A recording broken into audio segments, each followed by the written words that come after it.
I will be talking about an impact evaluation of the Community Resilience to Acute Malnutrition project that was done by Concern Worldwide in Chad, and I'm simply going to call it CRAM from now on to save seconds. So a little bit about where the project was implemented. It was in the Silla region of Chad, which is located in eastern Chad. Something that characterizes the region is that it has multiple different type of livelihood systems. I'll be primarily talking about two of them. So people who primarily practice agriculture and own a little bit of livestock, and those people who primarily practice livestock production and also do a little bit of agriculture. In reality, it is much more mixed than this binary way that I'm describing it, but I do quantitative analysis, so that is the way I'm going to use it. Another thing that characterizes this area is that it suffers from extremely high levels of acute malnutrition on a yearly basis, around 15% even during the harvest time. It suffers from extremely high levels of food insecurity, requiring concern to intervene almost every other or every 3 years, and of course extreme rainfall variability between years and within. So a little bit about the CRAM program. So the CRAM program integrates both a humanitarian and development approach. It's an integrated set of interventions focused on agriculture, WASH, support of the local health systems, behavior change, gender equality, but then also has an early warning component and, in the case of an emergency, distribution of food aid, seeds and tools, and blanket feeding. So Concern wanted to implement this program in Silla in 2013, given its vulnerabilities to shocks, but they wanted to better understand, well, what is the impact of this program? And that's when they approached Tufts.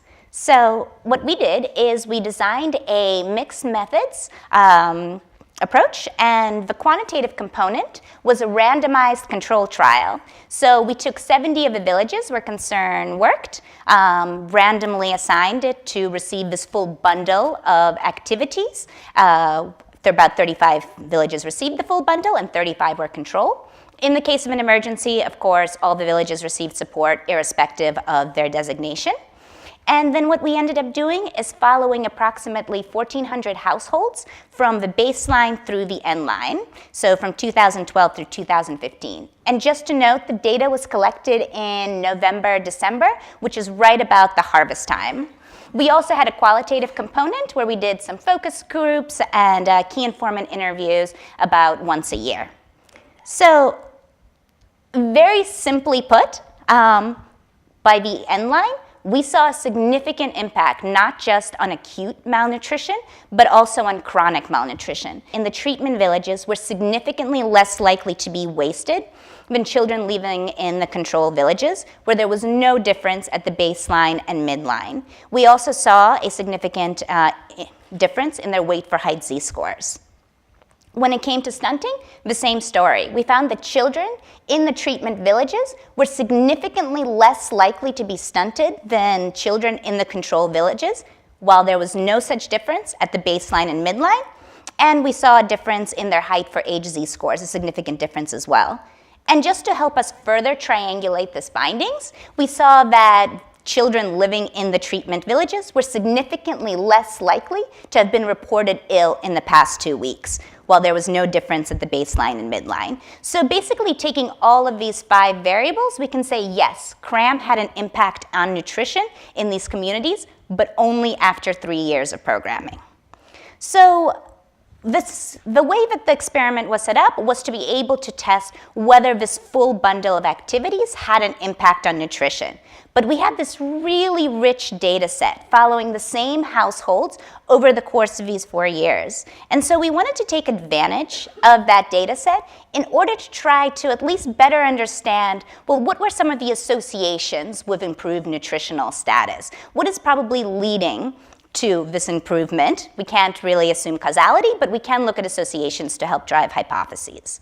And so in order to do that, we ran 6 different regressions. We ran 2 on the full sample, 2 on the control, and 2 on the treatment.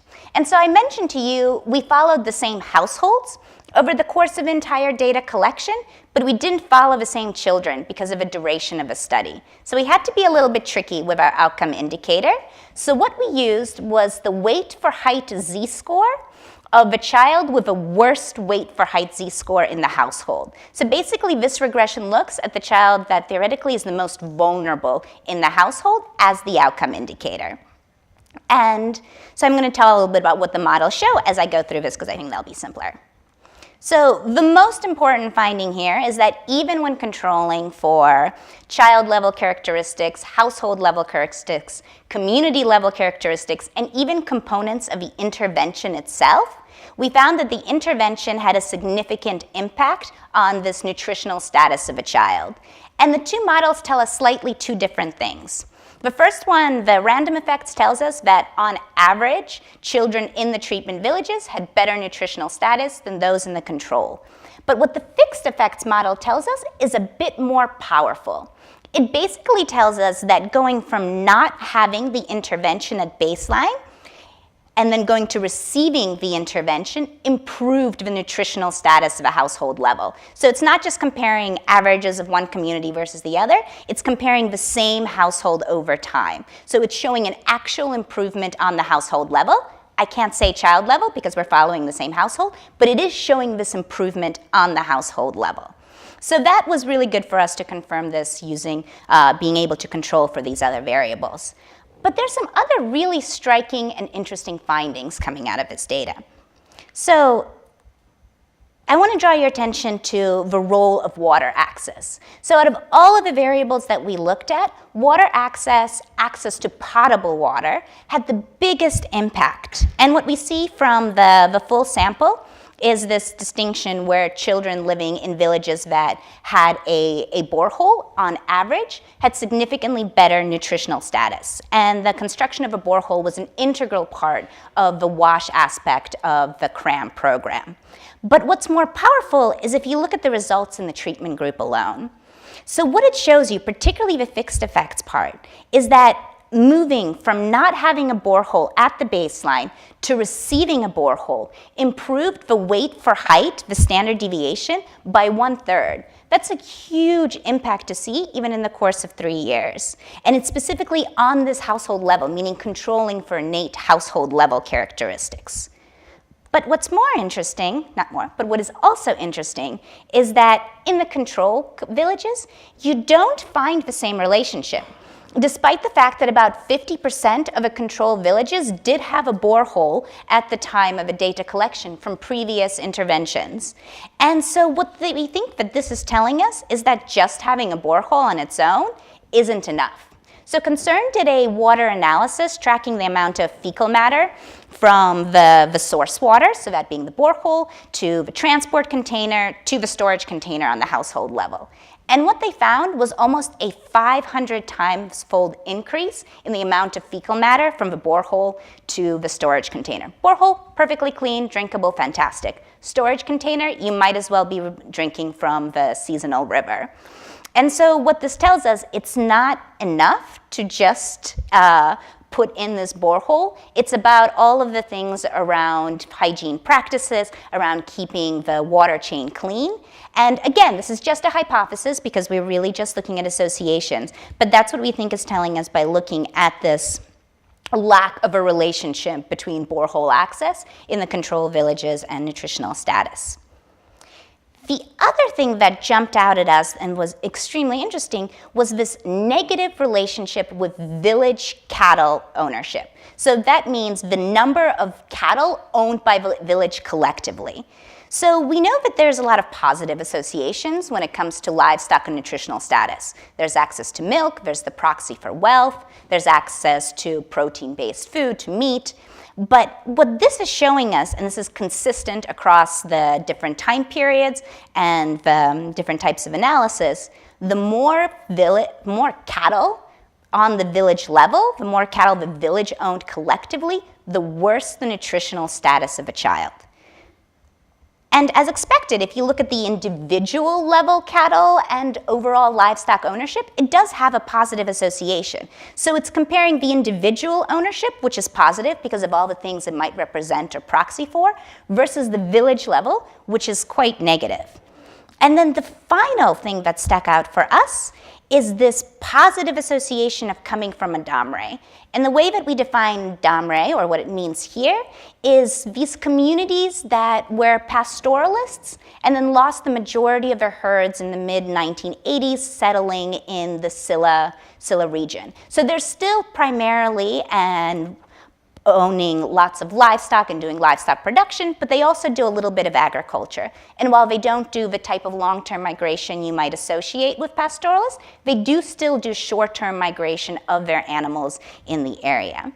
And so what we found with these communities is that they consistently had their children consistently had better nutritional status, less wasting, less stunting, less likely to be sick. But if you look at almost every other indicator of well-being, be it food security, be it asset wealth, be it access to school, be it school enrollment, be it access and utility of health services, they performed significantly worse. So basically, I'm telling you a slightly contradictory story. I'm telling you the amount of cattle you have in the village is negatively associated with nutrition. But then I'm also telling you these communities who own so much more cattle, and that's what this graph is meant to show, that they're more likely to own more cattle and are more likely to own cattle in the first place, are doing much better. So what's going on? And again, these are just hypotheses that I'm presenting here based on the data. But basically, what we think is happening is we see this strong role of village cattle density and water access as correlated to nutritional status and improvements in nutritional status.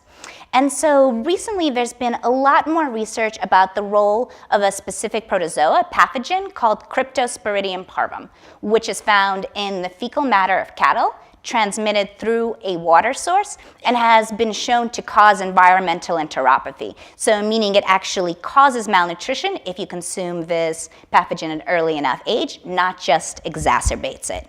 So we think that is what's happening here, is that the presence of cattle fecal matter along the water chain is leading to contamination of the water, is being ingested by children, primarily younger children, and leading to these high levels of malnutrition that we're seeing in Silla. But then, if that's the case, why are the households in these more livestock-owning communities have children with such better nutritional status? Well, we think it has to do with their livestock water management practices. It has to do with where they keep the cattle. It has to do how the cattle interact with water that is used for household consumption. At this point, this is just anecdotal. We still need to do the research. But we do know that during the dry season, when contamination of water is most likely to happen, the cattle of these communities aren't kept in the village. They're a couple of hours away at a river where there's greater and more consistent access to water, because the herds are too big to be kept at the village consistently throughout the dry season. There's just not enough water and resources to protect them. We also heard stories about people drilling wells just for cattle, and then you drill a separate well just for humans. So there's this real clear understanding of the separation of water for animals versus water for humans and other purposes. So what does this mean? Well, it means we have to do a lot more research. One of the things is that we just finished a fourth round of data collection about 2 weeks ago. So we will be analyzing that data. This is, again, still following the same households. And at this point, the CRAM intervention has been spread to all of the villages, all 69. So we'll be able to look at the impact on the full community. But then we also need to confirm this C. parvum hypothesis. At this point, that is what it merely is a hypothesis. And to do that, we have to do a lot more intense research of actually looking at stool testing and water testing in order to confirm the presence of this pathogen and its correlation to different livestock water management practices and child malnutrition. But I think what's the really exciting piece here is this possibility of learning from the communities in which we're working in. So there's something that these Domre communities, these more livestock-owning, formerly pastoralist communities are doing that seems to be working despite their greater marginalization in this area. And I think we have a great opportunity to learn from those strategies and see if they can be implemented and exported beyond these communities.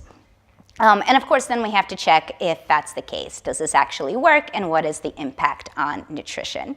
So that's the research part. In terms of program and policy, the big takeaway here is CRAM worked. I hope that the fourth round of data collection will further confirm that, but it definitely seems to show that when you look at these 5 different nutritional variables, when you look at the regression analysis, everything points with this multi-sectoral approach to malnutrition in Scylla had a significant impact on both chronic and acute malnutrition after 3 years. Remember, we saw no impact by the midline.